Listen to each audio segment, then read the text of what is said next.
I want to share something to you. Jesus is our strength.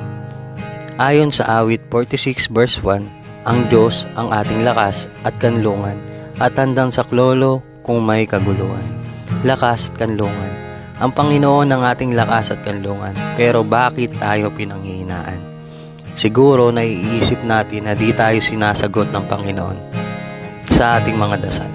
At naiisip din natin na kaya nating lutasin lahat ng ating problema dahil kaya naman natin.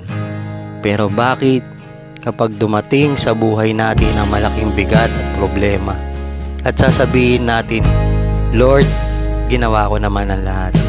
Ganito pa rin ang sitwasyon ng buhay ko.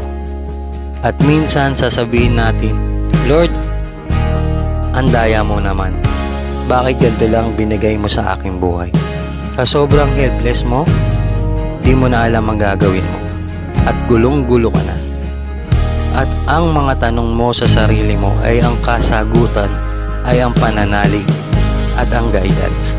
Ano man bigat sa buhay mo, kasama mo ang Panginoon, di ka niya pababayaan. Manalangin ka, ang Lord, ano man yung gagawin ko, samahan mo po ako. At Lord, ano man ang mga problema ko, ay sinagot mo na. Yung positive thinking na may nangyari na dahil may gagawin ang Panginoon sa buhay mo. Once na nagtiwala ka, dahil ang Panginoon ng ating Ama na laging handang makinig at handang damayan at handang sagutin lahat ng problema mo. Kumapit ka lang kay Lord dahil ang Panginoon ang ating kasagutan at ang ating kaligtasan.